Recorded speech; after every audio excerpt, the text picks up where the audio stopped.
What's up, and welcome to Nighttime at the Nerd Bar, episode 73. Woo!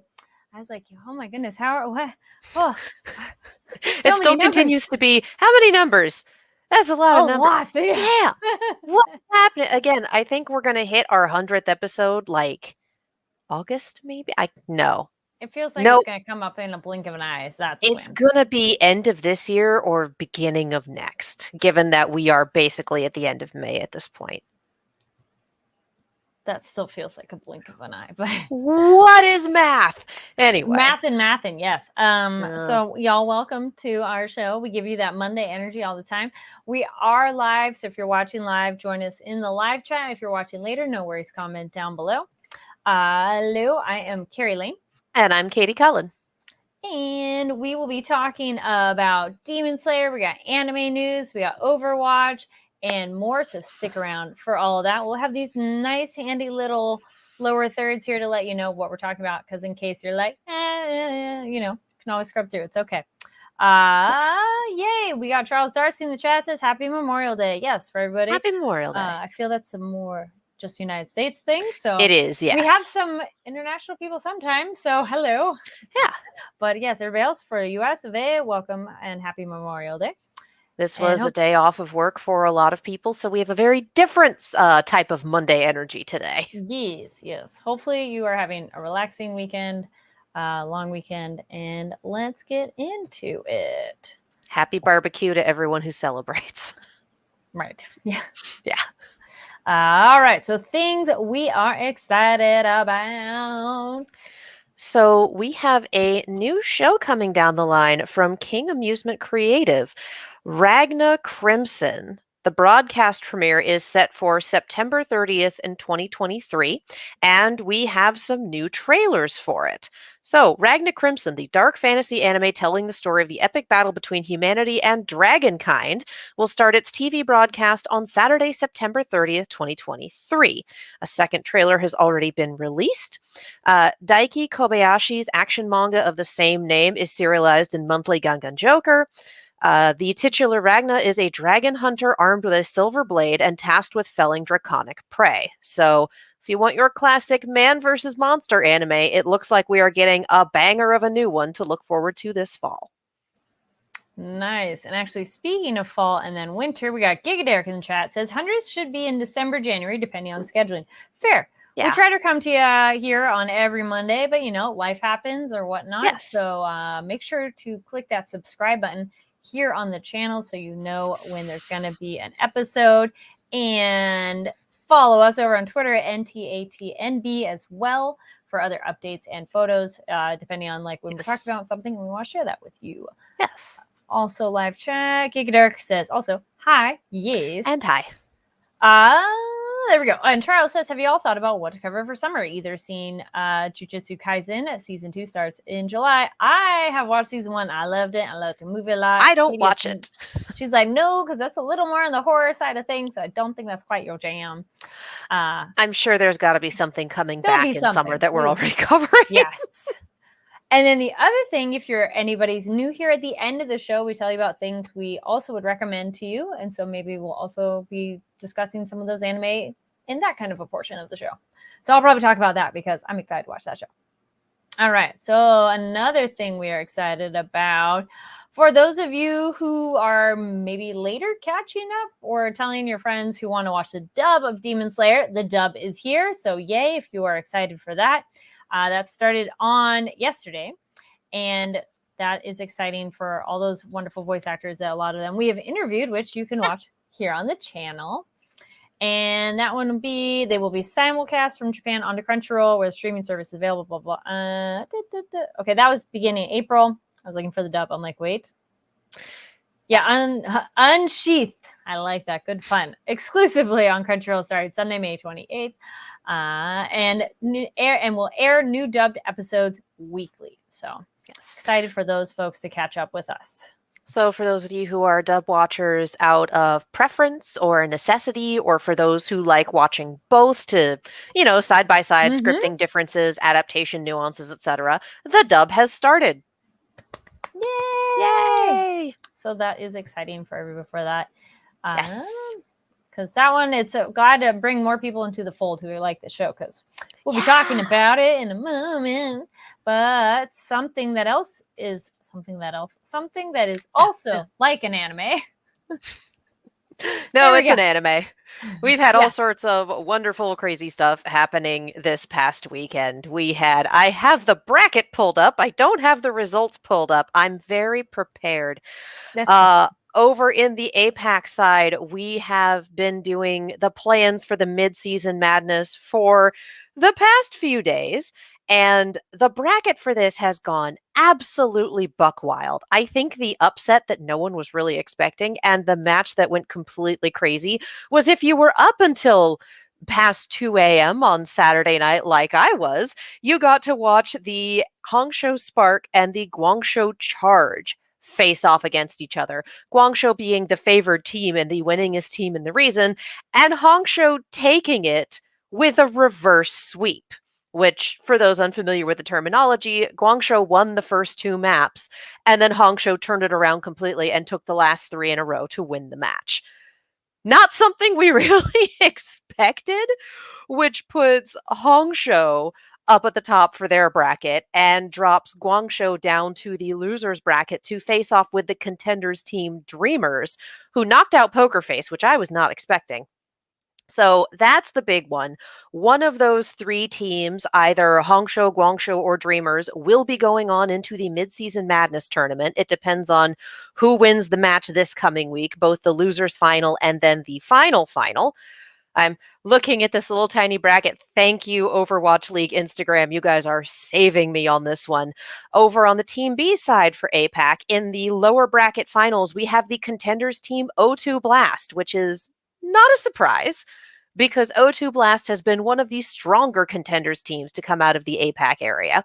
So good for them. Facing off against the Dallas Fuel, who have finally found their stride. So the fact that they are in the losers bracket doesn't mean they're done. They only just got knocked down to there. And the winner of that match will face off against, of all teams, the Seoul Infernal, who are doing a lot better than they were at the start of the season. Like, Seoul Infernal not only getting this far, but only needing to win one more match to take it into the mid-season madness. Crazy. And also, it would be amazing to have a Seoul team representing when the mid-season madness is going to be in Seoul, Korea. I don't think that's the first time we've had a major tournament there, but it is the first time not in COVID where we've had a major tournament take place there. So awesome. Keep an eye out for those APAC matches. And then on the NA side, acronyms, I'm very good at this. Stateside, we finally have our bracket sorted out. London did not make it, the Valiant did not make it, and of course the Paris Eternal did not make it because Vegas and the Valiant both went winless this season so far, which is a rough one. And Spitfire did their best, but unfortunately the numbers were against them and they had a tough schedule. So they are all out. In the lower bracket, we have Shock versus Titans for the first match, which is kind of anyone's game at this point. Shock has not been performing quite up to par, despite the fact that they have frankly, amazingly ridiculous player Proper on their team. And Titans is doing a whole lot better than most of us expected.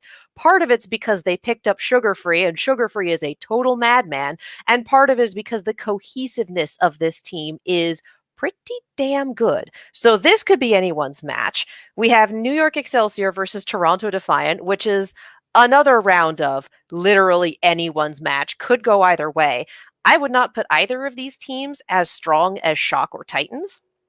But regardless, that's going to be a crazy one to watch it play out, especially since we're all kind of invested in the Toronto Defiant because when the World Cup rolls around, most of the Defiance lineup is going to comprise Team USA. So we're all kind of watching this like, guys, what are we going to look like on the world stage, guys? Up in the upper bracket, we have the Gladiators versus the Mayhem, which has been a banger every time it happens and will be a knockdown dragout.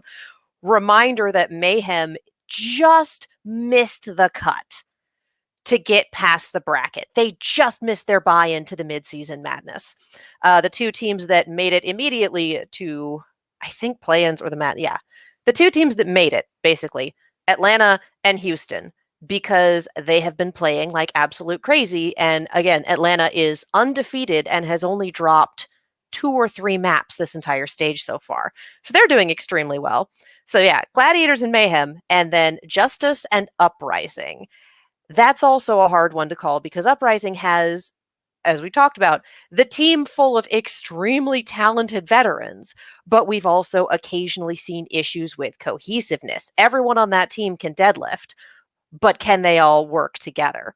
So odds are with the Uprising, but the Justice have also steadily improved. So yeah, NA this coming weekend is just going to be anyone's tournament when it comes to these matches. It's very hard to pick a winner for these now that we are in bracket hell, essentially. Teams are a little more evenly matched depending on their records. And a reminder that when we're in tournament play, as opposed to normal play, the map pool is picked. They know what maps they're going to. I'm not sure if it's RNG or production or who picks them. But in tournament play, lower bracket picks the first map, and then loser picks the next map. So teams are often going to be playing into maps that do not favor them or their composition. And it's really going to be a testing ground for, can you adapt? Does your comp work? Can you mirror? How well can you do when the odds are against you and you don't play well on this map? So we'll see. Everyone's fairly evenly matched except for the top teams. So it'll be very interesting to see how it goes down. Odds are with Atlanta Reign to take it all, quite frankly, but I would not be surprised to see them dethroned by a total upstart. It's happened before, could happen again. If you're new here, we do our fun puns and transitions, and I was like, we do our exciting match. I was like, no, this was all about trauma.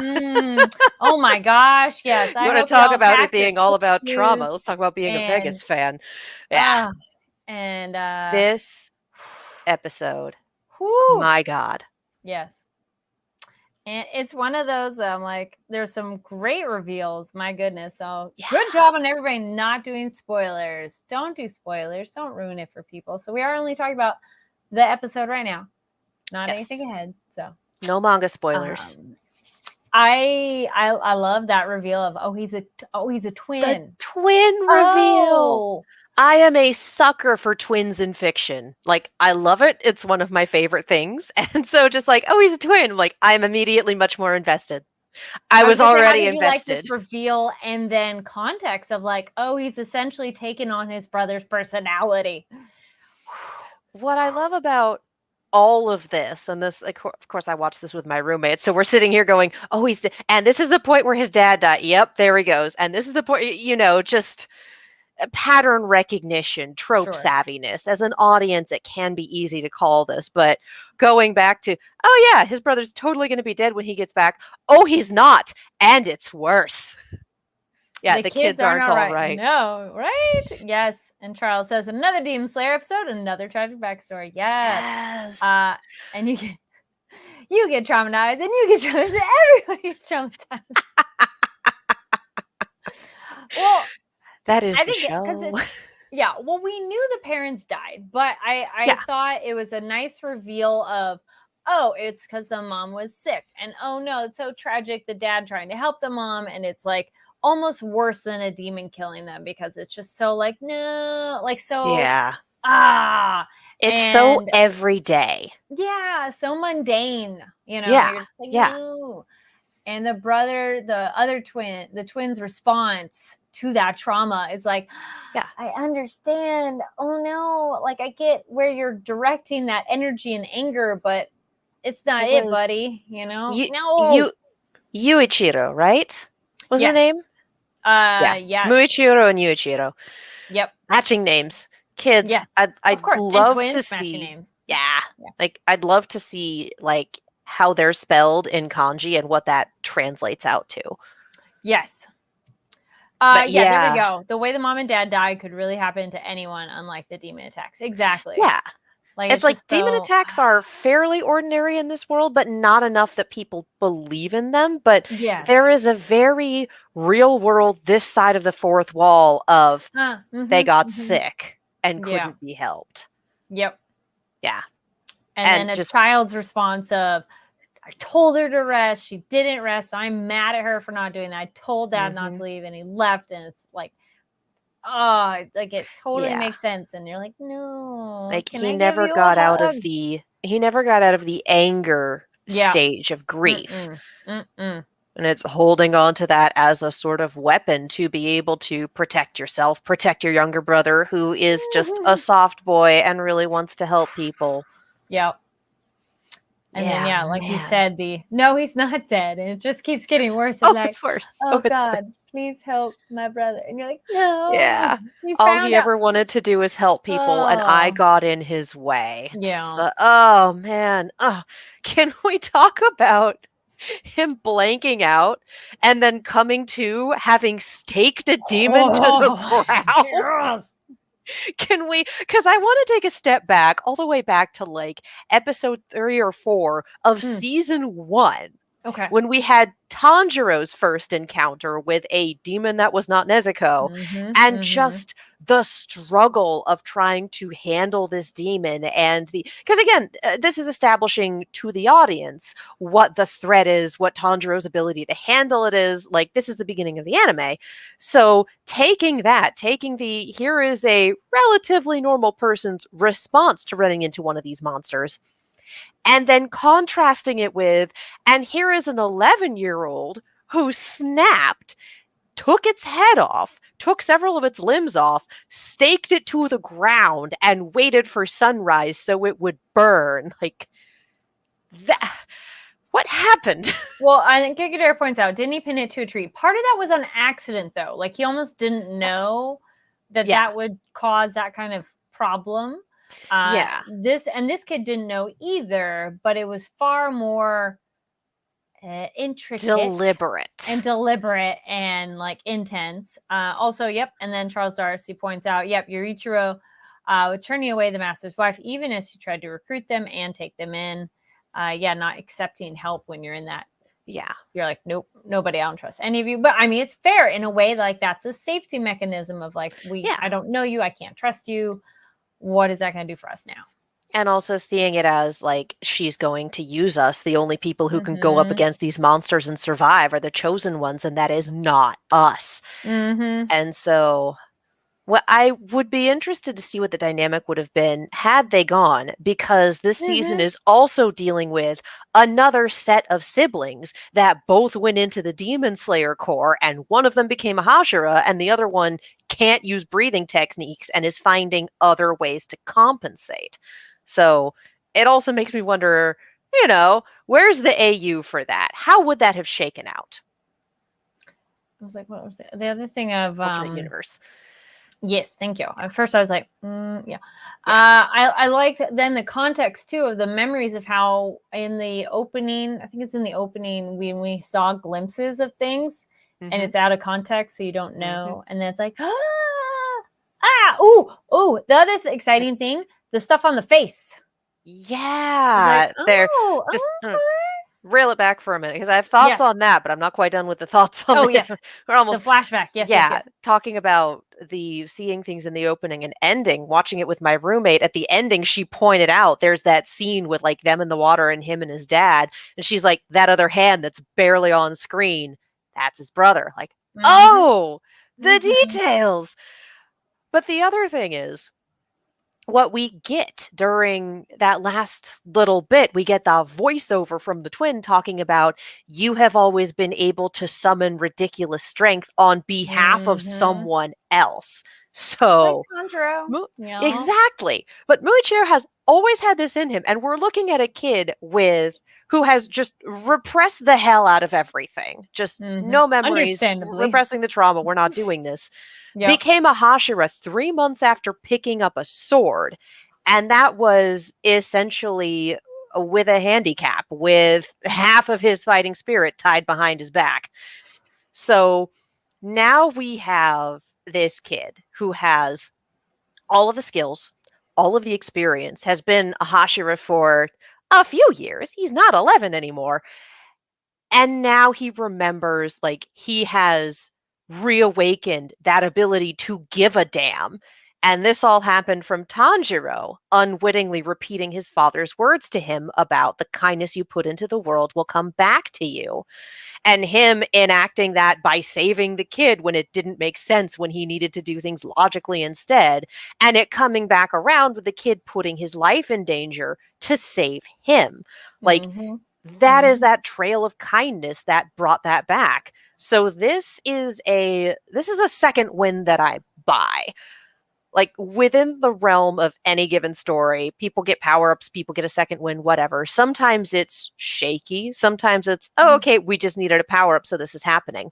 But because of the way this show runs, because of what it emphasizes, and again, because kindness is such a big part of the core of the show, the fact that he gets this ridiculous power-up because it's been inside him the whole time. He's always been capable of this. It's just been repressed because he's so traumatized over losing his entire family within a calendar year. So, this is a power up I buy. And I cannot wait to see this come down the line because being a Hashira is all about protecting people. He was already doing that, but now that level of give a damn that unlocks everything else has been reawakened. Like, I love this. I'm here for this. I'm so scared for his life now. And Kotetsu, the kid is also traumatized now too. Oh, yeah. Oh, Ah, yeah. a good point. Absolutely. Charles says, I wonder if Muichiro being so good with little training has to do with him being a descendant of the sun breathing user, which was brought up again this episode. True, that is part of it, which I think would lead us to the marks. Yes. Is a good point, which bring that back up. I am curious if I know it's also sun breathing, but I wonder if it's also just a little bit different because, like, Tanjiro's looks like flames. His looks more watery to me. Yeah. But I'm like, is this a different style or just another way it's represented? It's like, can we know more? Does he know they're there? I don't think so. Yeah. I'm gonna be that person. I kind of hate this. Oh, Like, again, because of how this show works and this sort of, you can become more powerful, you can work harder, the idea of this power up and this capability being attached to a specific bloodline, I kind of hate it. And this is also because I grew up on DBZ, and if you weren't a Saiyan, you kind of didn't matter after a certain point. So I still think it's a little early to confirm that, though. Yeah, no, I know. Yeah. This is the But I get you. instinctual, this is the pattern recognition for shonen shows pinging when this show has been so good about not falling into some of those patterns that have been issues in older or different shows. So, I'm not super fond of this whole the bloodline gives you the power up thing. Like, I'm not particularly here for it, but we also don't know how it works, what it entails. Like, I was gonna say it's the power of kindness. I'm not gonna try and defend that point because it is very much just an opinion, and that is all it should be taken as. And who knows? We might get next episode, we might get something, and I might be like, I changed my mind. This is amazing. I love it. But right now, that's where I am. We got that, and I went, oh no, I don't like that. I like the power up of him just remembering compassion and doing that. Like, that I enjoy. The bloodline things, like, stop. But again, that is an opinion and should only be taken as such. I can't defend that with the text. That's just me. Yeah, we'll have to see how that goes. Because also maybe it's just it could be super diluted too, like in terms of that possibility of who could be an ancestor could be broader than, but yeah, the power of of friends we made along the way. Yes, Whereas the other one is the power of anime and this gun I found.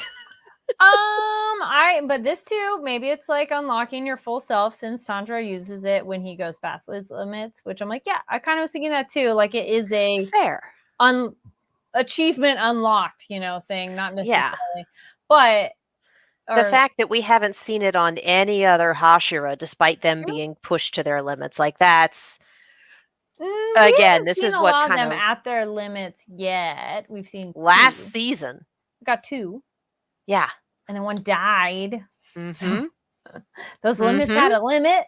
So I just again, I am leery of the bloodline thing. That's just me though. I'm trying to think. I felt there was something else that was really Yeah, the pot demon just oh my god being a dick. I honestly like I hate him, but I'm really enjoying this. Just the whole but I did focus that hard. So maybe I am that good. It's like oh my stop. gosh. Yes. Please stop. Please stop. Speaking of marks, Haganezka is messed up and still going. Oh yeah. Whole thing got blown up and he just pulls out a whetstone and keeps going. I'm like, I love this. I love this so much. Oh, and then also Muchiro gets his new sword and he's like, this is perfect and amazing. And we learned that his trainer died. And the other guy, he's like, you made it for me. And and he's like, I just followed the blueprints. And then we get that flashback, which is great to learn, like, where did he learn his training? I don't know if that was the trainer. I think that was just the swordsmith. Well, it felt like training on the sword itself, maybe. Like it still felt like not just say, hey, here you go, we're hanging out. It felt like there's a little more activity and time spent together because he also has the I worry for you, which would be less than I delivered and I'm bought, So, but I think we have certain swordsmiths assigned to certain people, which is why we keep getting like Haganezka losing his mind every time Tanjiro breaks a sword. And it's like, oh, I'm assigned to this one. God damn it.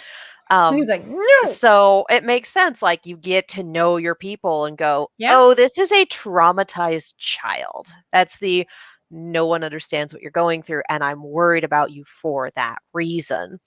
Oh. And again, we also get a little power up of this is a sword that was made for him to his specifications. And we've made the point more than once in this season so far of I am using a sword that is old and chipped. No wonder I'm having trouble with things. Then, oh, wait, we've unlocked our memories. We've gotten the power up of caring about people gives me super strength. And also, newer, better sword. Let's go. Let's take out a pot demon. Which speaking of that, yes, the animation when Muchiro is used is mist breathing. Yes, it's fantastic. Yes. And fighting them giant octopus tentacles. I was like, hey there, yes. But then I'm like, who wants some squid and octopus right now? Taco Tuesday. We're going out for sushi. Come on now. Yeah. Yeah, and just how I do like the arrogance of that pot demon because he's like, man, I'm too fast for you. And he's like, but are you? Are you? Yeah. I'm sorry, I have just realized that the real power is the friends I made along the way. So now I'm going to fucking kill you. Like, yes. Do it. Just take his face off. All of them. It was interesting. We didn't really get anybody else at this point for now. Yeah. But there was so much we got for him, which was so nice because it's like these Hashira, just these figures up there that were like, who are they? And like, can we get more information? It's like, oh, you wanted more? Here. And just again, at the end of the previous season, pot of greed and tentacles. Yes. Pot of Cthulhu. But at the end of the previous season, you and I were talking about you wanted to know more about the Love Hashira, and I wanted to know more about the Mist Hashira, and here we are. Yes. I'm eating well so far. Can't wait for your meal to be served. I was like, can we get some more info? Because I have my thoughts on what that, like the end credits have with her, and I'm thinking that'll be soon. So. Oh, yeah. I think that's some of the main things. If there's other aspects in this episode that we didn't cover, please leave comments down below on what you thought of different stuff. Is there anything else that we didn't get to on this episode? But I'm like, I think that kind of it was just awesome backstories and like, what twins and like exciting fighting. It was a lot of backstory and power of friendship. And I'm here for this. I enjoy this. Let's go. Do we think he'll be dead the next episode? Gigadare says he cut his neck twice in around a minute. I think he'll kill it next episode. I think Possibly. that's too soon. But also, we are balancing out dealing with another upper six demon. Yes. We haven't seen a The- lot of our love Yep. Hashira yet. She Mhm. still has to show up and pull Tanjiro's ass out of the fire. And we do get those scenes of her fighting it in the opening. So I do think that's what we'll be looking at. I don't think we'll be looking at a death for the pot demon this coming episode. I do feel like that's too soon. Mhm. I think we're going to shift focus to our other demon and our other Hashira and think get so some too. backstory and whatnot there. Mhm. And then we are going to start intermingling. We are going to cut back and forth once we start ramping that up.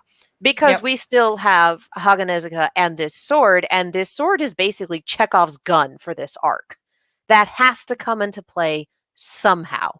Don't know when, don't know how, but it's going to happen. Yes. Yeah. All right. Well, again, like I said, anything else that we didn't get to, let us know in the comments. Yes. So, then Or we on would- Twitter. We're happy to talk on the Twitter as well. yes, NTATNB plus our names, which we'll get to back to that in a moment.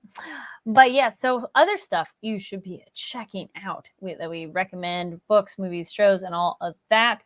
I finished the show. I was waiting to finish because then I was like, I need the last episode to really, like when you're watching a season of something, depends how they end it. If you're really like, yes. Yeah.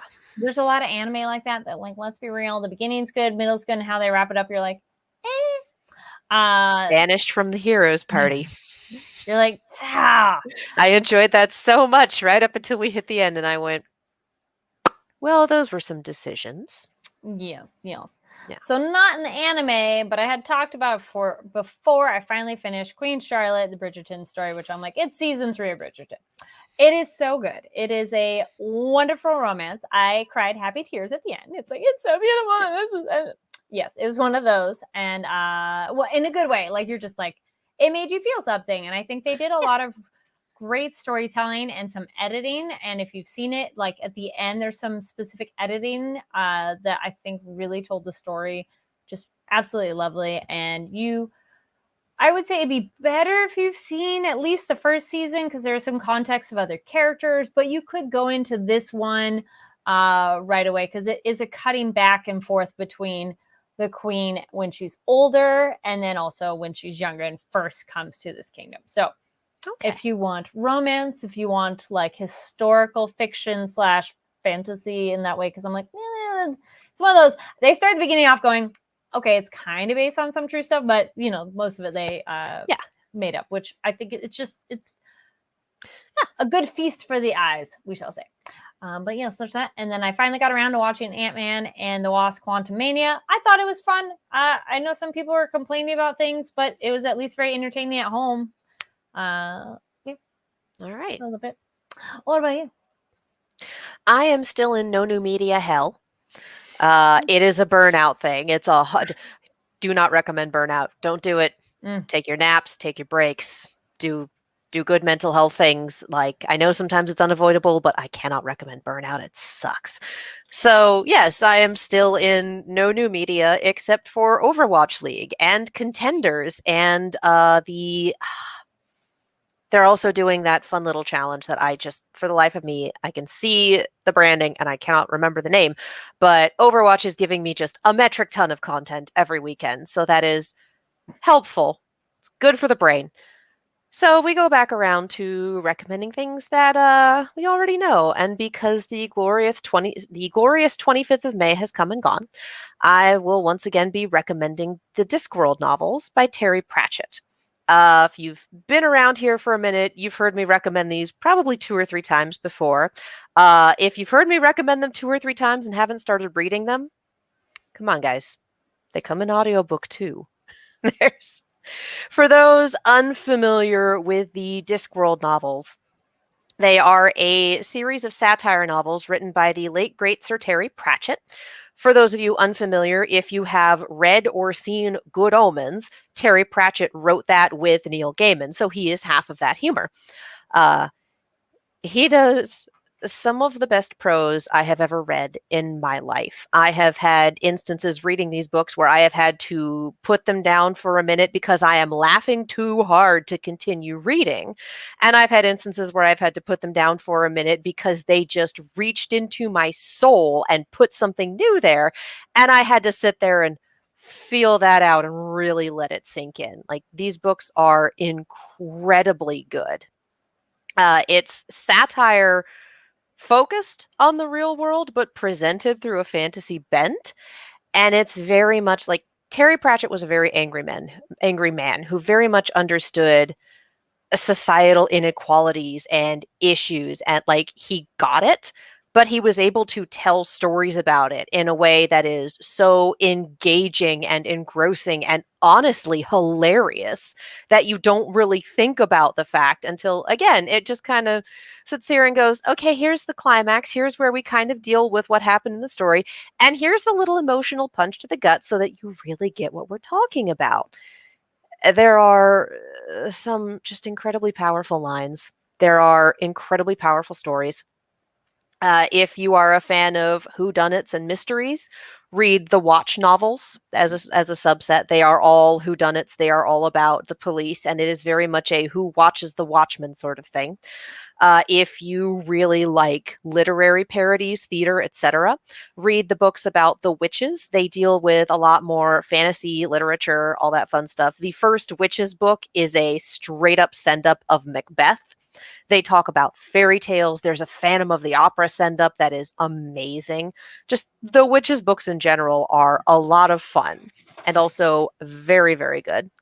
I am particularly fond of the larger concept books. I like the books about Death, who is an anthropomorphic personification, a character in his own right.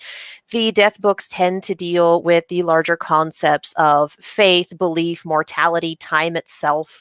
And one of my favorite books is a Death book, and I don't recommend it for people to start there because it's a lot more powerful if you have context.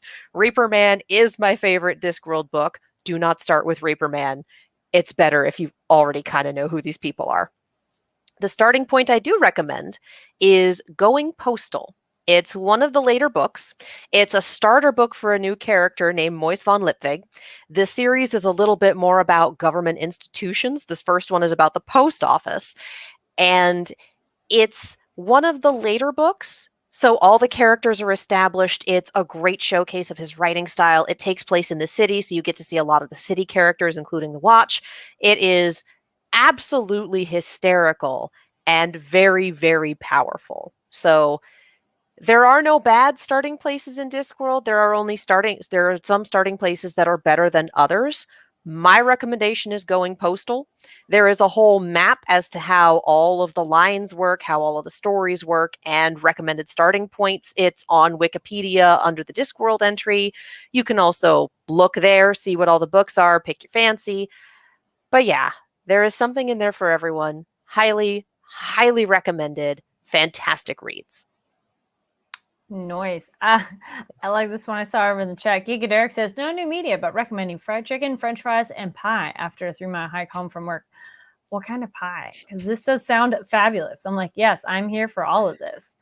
But yes. And John Knight, hello. I watched Demon Slayer Season 3 English dub premiere. Woo-hoo! Hell yeah. Yay. Those are it for our recommendations for now. Let us know about your whatever kind of media. It can be books, it could be food recommendations. I love talking about food and cooking and things too, so please comment down below. And peach pie, nice. That makes sense. And then also John Knight says, happy belated birthday, Katie. Thank you. And then also, I think, John Knight, did you post it was your birthday around this time too? Because either early or late, because I thought you posted something. So either belated or upcoming. Happy birthday. And let's get into, yes. So thank you everybody for tuning in and joining us live or later. No worries. Let us know your thoughts on the different topics we covered down below. And make sure to give this channel a subscribe. Hit that subscribe button. Give the video a thumbs up. There we go. Words and things. Hit all the buttons because the YouTube algorithm sure does things. Yes. follow us over on Twitter, NTATMB. And like we said, we post pictures there. Also, we follow a lot of voice actors. So if you're trying to discover some more, we just did a recent following some more. And if you are a voice actor, reach out to us too. We'd love to give you a follow and just have you be on our channel there. And where can people find you online, Katie? You can follow me all over the social medias as well as on YouTube and Twitch at Kiaxet. That is Kiaxet. For those of you who like reaction videos and just general diatribes, those live on that YouTube channel. We do have reactions for the most recent volume of RWBY, as well as for the Five Nights at Freddy's teaser trailer that dropped, because it turns out I really like FNAF, you guys. So that's a heck of a video. If you prefer things more of a horror bent, I am also a co-host on Silver Screams on YouTube, and that is where all of our horror stuff lives. We recently talked about Evil Dead Rise, which was bonkers, was just absolutely bonkers. So that is on that channel. Check all of those out. Nice. And y'all can find me online at Carrie D Lane. That's KARIDLANE. One that I'll be posting first to Twitter, TikTok, and it's across all platforms. I'll post probably to TikTok and then I'll post it over to Instagram. I did the skipping challenge that was going around on TikTok because it's very amusing that a lot of people have forgotten how to skip. And it is it's one of those, like, you're not really laughing at them, it's more at the situation, because it is adorable when people are like, I'm not really sure how to do this. Retain that childhood joy. Yes. I was happy to say that all my family members, everybody was like, yes, we got this. And it was very entertaining. And on this channel here, there's quite a few new interviews. One, I talked with E.G. Daily and Tara Strong for the Rugrats. So go check those out, as well as the director of a new movie called Kandahar, and the director is Rick Roman Waugh. That's a new Gerard Butler movie that just came out, so you can check those out here on the channel as well. Also, it's still linked down below. Yes, our Knights of the Zodiac interviews, in case you haven't checked those out yet. Yes. And yeah, so that's the best way to stay in touch and follow for continuing this discussion of anime and other cool stuff. Thank you so much for tuning in, and we'll see you all next week. Bye. Bye.